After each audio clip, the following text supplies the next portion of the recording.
That is one of the things we're trying to do here is get some enjoyment back into farming, right? The only way we're going to appeal to a younger generation or continue to keep our children on the family farm is it has to be fun. And we've done that by allowing them to have some skin in the game. You know, if they're invested in this, not just financially, but emotionally. So now they can come out and they can see their own cow. That cow has a name. You know, it almost becomes a friend to them. They're just checking up on them. We really enjoy just having our space, being able to raise our kids out here where they can literally roam wild and just enjoy life. They're not cooped up in a backyard and we have to worry about traffic. They're out exploring and playing with the piglets and trying to catch a chicken. And it also, yeah, just teaches them responsibility. They all have chores like washing and collecting eggs, and they help us in the garden.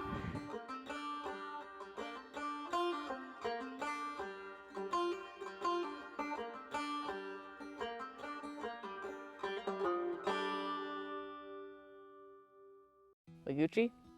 Cool. Hello, I'm Kaycee Robinson. I'm 27 years old and I live in Grand Prairie, Alberta.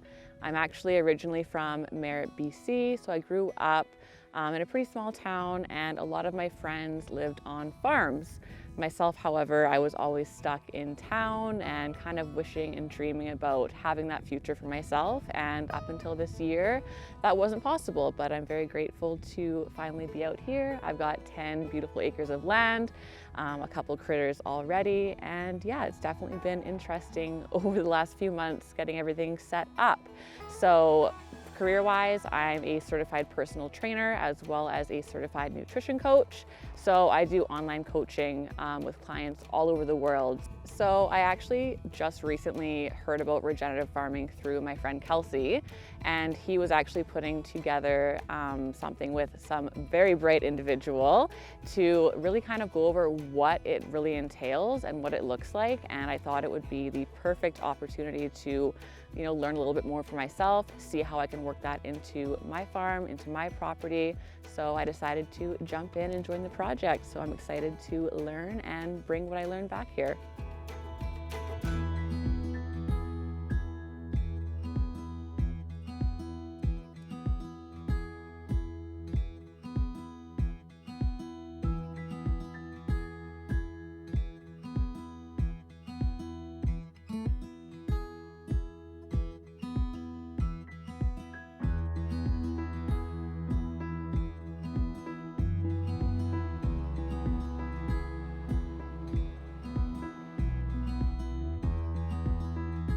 All right, we just rolled up to Telehuan Farms and I'm so excited. So we're gonna go find Ben Campbell. He's over with the cows right now, getting ready to move them. So let's go.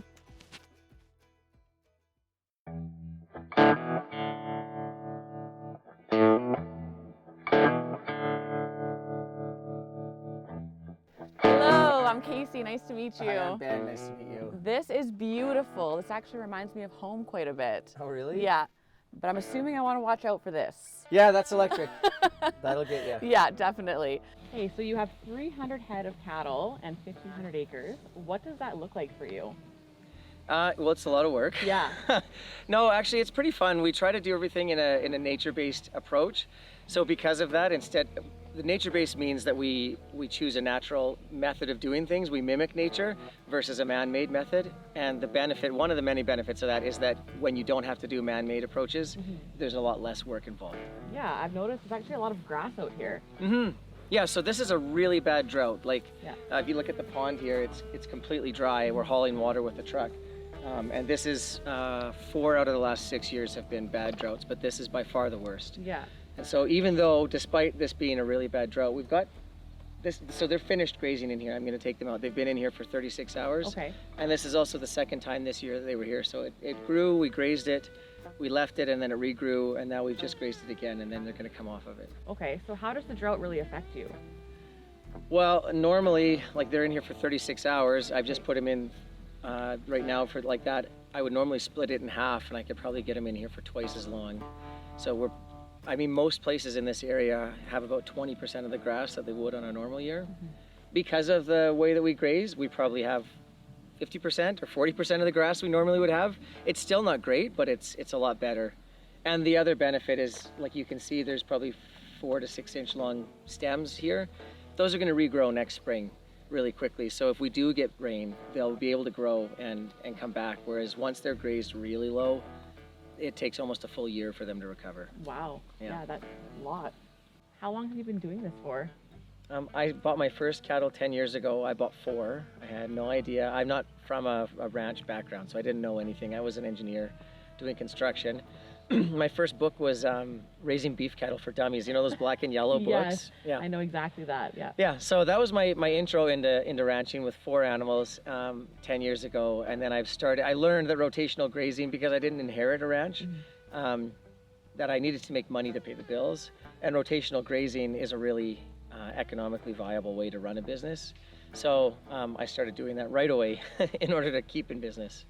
Yeah, the whole thing is about biodiversity. So like this pasture behind us, that's the last pasture we're going to go in this area. And we grazed that for 2 days at the start of June. And now it's been resting and regrowing. Theoretically, it's been an unbelievable drought, so it hasn't grown a lot. But that's been resting since June. So that little piece of land, that's only had cattle on it for 2 days in the last year. And then it's going to have cattle on it for another 1 day, and then they're going to be gone. So that's one of the things that I really think is fun about cattle, is they share an ecosystem. You have all this space, and yeah, there's a lot of cattle here right now, but they're all going to be gone again and not come back for another year.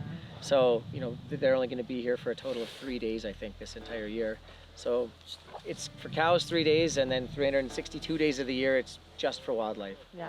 And even when they're here, this is mountain lion habitat, and there's elk in the spring calving on the ridge. There's grizzly bears and foxes and coyotes and red-tailed hawks. It's a great way that cattle can like share an ecosystem. So you're still producing food for people, but you're not in any way taking away from nature. Actually, they've done studies where having cattle increases the biodiversity. Yeah, no, that makes absolute sense. So just getting ready to have a quick bite here, but I'm kind of just reminiscing on this whole experience and, you know, the little takeaways from everywhere that I've been. So going over to Ben's, he was just a wealth of knowledge. I feel like I could have asked him any question and he would have known the answer. And, you know, I know it's been really dry there. It's been in a drought. So just seeing, you know, how well they've been able to manage, maintain, and keep the grass green there was just really eye-opening to see, you know, how beneficial it can be to rotationally graze your cows. It really just kind of goes to show what kind of a benefit this can have. And I definitely think it's something that I'm going to be, you know, utilizing at my small scale farm here. So I'm excited to get some electric fencing and get to work.